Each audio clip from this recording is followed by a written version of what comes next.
Hello everyone, welcome back to Books with Bengus Khan. Today I want to talk about wildly wrong expectations that I had for a certain fantasy series. And in some instances, they prevented me from even picking these books up for a long time. And some of them became some of my favorites. So I'm very glad that I kind of overcame my sort of negative expectations around some of these. But sometimes wrong expectations can just make you clash with the book a little bit that you're reading when you're expecting something and it's very different. So that can also affect your enjoyment of the book, usually negatively. So I want to maybe, if you had some of the same misconceptions that I did for certain authors or fantasy series, that I want to maybe make those a little bit more realistic or put those myths aside, and hopefully might encourage you to pick up some of these series that you might really love.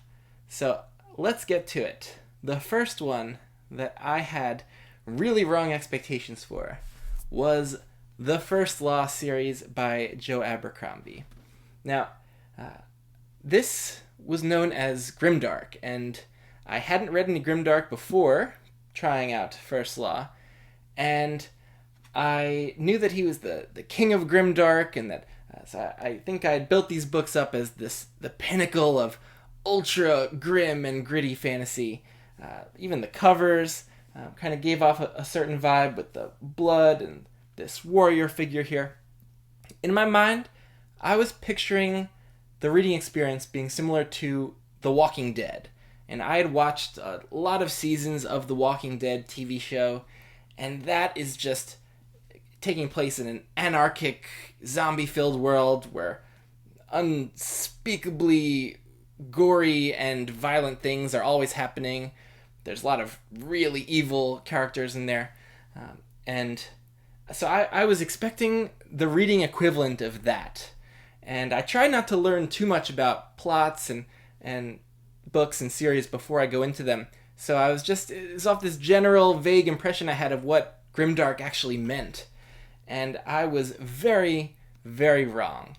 This series occurs in kind of like a pre-modern Europe kind of setting with well-established empires or kind of frontier areas that are still connected to these empires, and there's the rule of law, and there's a very kind of normal medieval almost kind of society throughout the setting here.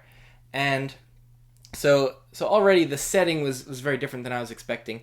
And then the characters, too, really surprised me. I thought it was going to be a lot of kind of amoral characters, but instead we get a really interesting mix, I thought, of characters who are trying to be good or do better from their past, characters who are, a lot of them, just decent, and in some bad situations. I can name a bunch of characters right off the top of my head that really I didn't find them to be bad characters at all or have evil intentions. Thinking about Dogmen, Three Trees, people like Temple, and there's a bunch that I think are trying to find themselves, like Giselle, and are generally decent, or West, who might have certain character flaws but still generally decent people. And then even the more evil ones, like famously Glocta is a main character who is a torturer, but he's a very pragmatic kind of character, and I was really drawn in by his character's whole journey and the way he views morality and what he's doing. And on the very first page, basically, you're with Glocta, he's thinking, why am I doing this? And so you get lots of interesting shades of gray, but more good and decent characters than I was expecting. And a lot more humor and wit than I was also expecting, because I laughed more throughout my reading all the First Law books than I have reading anything else. And there's lots of funny satire, just some laugh out loud moments. And so the actual reading experience was fun, enjoyable, and not as grim as I thought it would be. Like, a lot of times the storytelling in The Walking Dead is just devoid of all joy and humor, and it was nothing like that. And so, yes, if you were worried that reading First Law was going to be more like that, then rest assured it is a it is a much lighter reading experience than that. But still darker and grittier than, say, anything by Brandon Sanderson. The next series that I put off trying for a long time because of my expectations that ended up being way off was the Malazan Book of the Fallen. So I had definitely heard of Malazan since I'd gotten back into fantasy as being a pinnacle in the genre, but that it was dense and challenging and takes place across multiple continents, and there's just millions of characters to keep track of. And I had built this up in my mind as being just almost unapproachable, like James Joyce would be with a book like Finnegan's Wake or Ulysses. And I tried reading Ulysses once and I put it down very quickly because I just had no clue what was happening. And if you look up Finnegan's Wake, I thought reading this would be more like that, where I just didn't even know what was going on page to page, what a lot of the words meant, what the characters were doing, what their goals were, anything to do with the world building I thought would be really obscure and hard to figure out. But that was just not the case. The language here wasn't incredibly dense. There were some words here and there that were new to me, but I enjoyed looking some words up, and new ones like gelid or geas, and I'm sure a few more. But I didn't find that the actual lexical level was, some crazy, hard to figure out kind of level. I also thought that typically from chapter to chapter, I could tell what was going on. Sometimes I was confused by it in terms of what are these warrens exactly, or what are these characters trying to do? What are their pasts that we're getting hints at? But I think a lot of that obscurity is very intentional, and we do figure out a lot of that along the way in the series. But in terms of just knowing sort of who the different characters are in each scene, what they're doing, sometimes it's some really crazy stuff that's happening, but the descriptions were usually clear, so I could picture what was happening and visualize everything as I was going along. And that was definitely not the expectation I had. And I was scared of this series for so long, but ended up really loving most of these books and it becoming a favorite. So if you're worried that it's going to be too dense to understand what's going on, I think you'll most likely be surprised. And there are confusing aspects, but those are the types of things that I think hopefully you'll enjoy uncovering the mysteries over time and just getting more familiar with the lore and the settings and the different continents, and it'll become more and more familiar as you go. But definitely not completely unapproachable like I had thought. Another series that I didn't have the right expectations for was the Magicians Trilogy by Lev Grossman. So I had heard of this because it was very popular kind of when it had come out, and it was on my radar as someone who was a big Harry Potter fan growing up, since this is supposed to be like, Harry Potter for adults. And that was generally the only impression I had of it. And so I didn't know going in that it would be so much more than just Harry Potter for adults. Yes, there is a magical school involved, but time passes really quickly in this series, and so it's not like you're spending a whole book is 1 year at this school. A lot of the series takes place outside the school, and it, I think, uses the idea of going to a magical school and the wishes and the escapist dreams that a lot of Harry Potter fans had reading it growing up about how awesome it would be to get your own Hogwarts letter and if magic were real. And it uses that as almost like a premise to then explore what would happen if a more modern teenager from the early 2000s kind of discovered that magic was real and they could go to this magic school, and maybe that it wouldn't be all that it's cracked up to be, or that you would hope in your dreams. And a lot of really unpredictable, dramatic things happen throughout this series. It's pretty dark, and I would say it's a wonderful journey and goes well beyond the type of story that is told in Harry Potter, and really has no relation to that type of narrative at all. Another series that I had really bad expectations for was The Wheel of Time by Robert Jordan.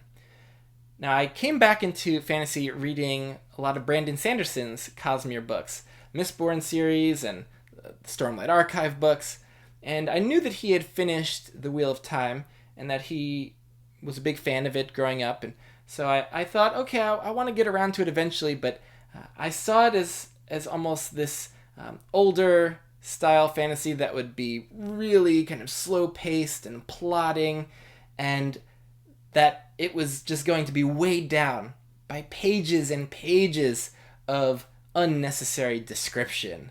So I think that this aspect of The Wheel of Time, that Jordan is heavy on description, gets exaggerated to a hyperbolic extent that is so far beyond the reality that it might prevent a lot of people from picking it up. Because I actually thought that I'd be reading this and that the events and the action would be interrupted by literal pages of description of someone's clothing or of the wall hangings or of curtains. I thought that most of this book was going to be description, and that we were just going to move from place to place describing everything about the walls, every little detail about people's clothes. And I thought that it was going to be pages of this at a time. And in reality, you do get description, but it's at most maybe a short paragraph at a time, or a sentence or two. I've never felt like the description bogged the storytelling down. I was able to remain fully immersed, and the storytelling felt very similar to Brandon Sanderson's Stormlight Archive books. And so I had way overblown expectations for the amount of description that was going to be in here. He definitely comments on clothing more than a lot of other fantasy authors, but I often thought that the level of description made it really easy for me to visualize everything and kept me more immersed in the story. And as I got more and more into the series, I realized just how intentional a lot of the clothing choices were, or the meaning that they had, and so I appreciated that a lot of it was intentional and not just needless and kind of random. So that was preventing me from, I think, picking this up for a long time, and I couldn't have been more wrong, because events in these books generally move pretty quickly, and you're not bogged down by pages and pages of description about one thing at a time. So yes, if you thought that about The Wheel of Time, rest assured, it is definitely not like that. Some other expectations that I had that are a little different, because they were more positive expectations, were for the Gentleman Bastard series. I have book 2 here, but I've only read book 1, Lies of Locke, Lamora, and for the Riyria Revelations. And they had something in common in terms of a very common thing you would hear online about these series. I wonder if you could guess what it is. It's that they had some of the best fantasy duos going around ever written, and that if you read these, you'd be just sucked into these amazing friendships by the lead duos, Locke and Jean in Gentleman Bastard's case, and Hadrian and Royce in Riyria's case. Now, I only read the first book for this one, but in Lies of Locke, Lamora, the friendship and the relationship between Locke and Jean is not a central aspect of that book at all. I don't blame Scott Lynch for this expectation. I'm sure the expectation gets built up with the next 2 books, but even just for Lies of Locke, Lamora, I think people speak up and talk up the Locke and Jean kind of duo and friendship. But they don't start that book together, and you get a little bit of their backstory, and they have a deep friendship, and but there's not a lot of page time spent on it, and Locke doesn't have that much personality in book 1 at least, and I definitely did not really feel attached to their duo or their friendship.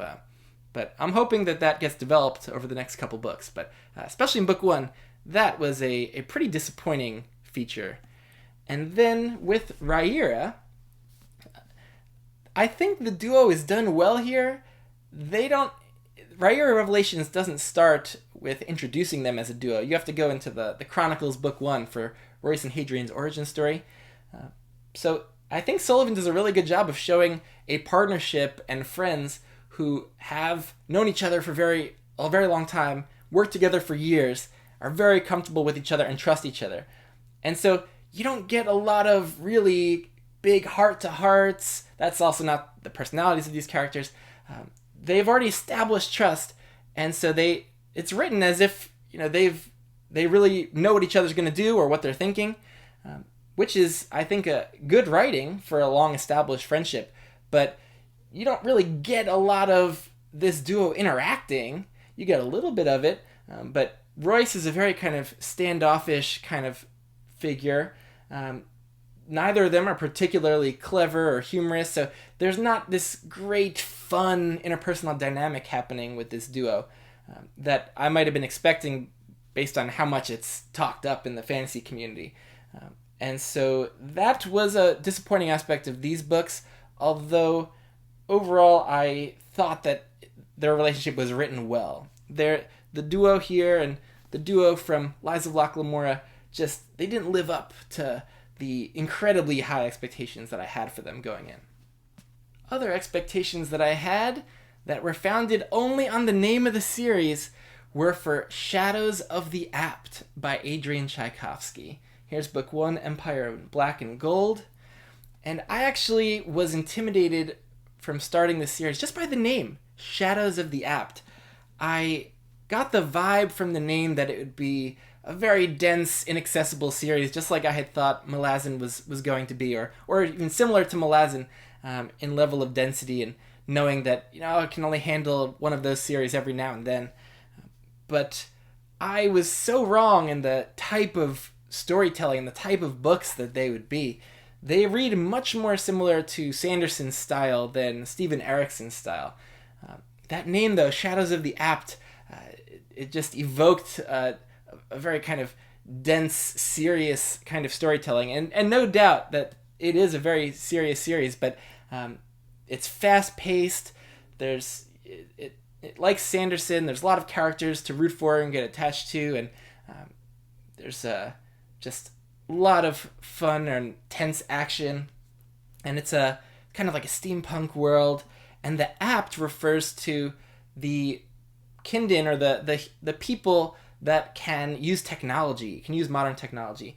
And the inapt are all of the races of people who kind of have a magical block against using any kind of technology, just like mechanical technology.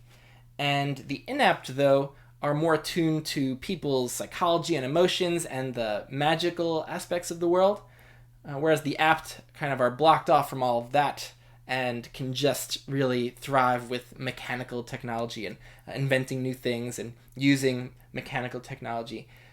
And so the apt and inapt are a really interesting kind of creative world-building element. And in the history of the world, the inapt races had kind of dominated over the apt races, but then the apt kind of threw off their rule with their new technology. And so there's this interesting history there between the two types of people. And it's a very geopolitical series that plays out almost like a mixture of World War I and World War II, and just a lot of fun and easy to follow, and books that read incredibly fast. For a 10-book series, most of these books just flew by. And so if you're worried that it would be inaccessible or dense just because of the name, like I was a big dum-dum, then do not worry. This is going to be great for fans of Brandon Sanderson. John Gwynne kind of reads that same way, the same style of accessible prose and fast pacing. And one last set of books that I had the wrong expectations for were the Bobiverse sci-fi books. And these have a major reputation for being humorous sci-fi books, and that is just not the defining feature of these books at all. You pick these up, they don't read like The Hitchhiker's Guide to the Galaxy or even any Terry Pratchett's Discworld books. They read much more like an Andy Weir book, like The Martian or Project Hail Mary, where the narrator has some snark to him. Maybe he makes some pop culture references, similar to Harry Dresden also. But the overall tone is very serious. The subject matter is very serious. The premise of the series is that this character had uploaded his consciousness and before he died, and then when he died, the government actually used his consciousness in this AI system in a probe to go out into space and find a new habitable planet, a new habitable system for humanity. And so this AI Bob can make copies of himself and go exploring, and just very interesting near future sci-fi where we're exploring Bob or his progeny are exploring different planetary systems and meeting interesting alien life, and friendly and hostile, or all different types. And there's really suspenseful plot in the kind of first trilogy, and they're quite serious, hard sci-fi. So they're on the lighter side, I guess, with their bits of humor that they inject, but overall they are not sort of anything I would shelve in the humor or satire section. And so if you're going into it with those expectations, I think you might be disappointed, but they're more like Project Hail Mary style of sci-fi. So those are some series that I had really off expectations for. In some cases, they prevented me from picking them up for a long time, or maybe decreased my enjoyment as I adjusted to the actual reading experience that differed so much.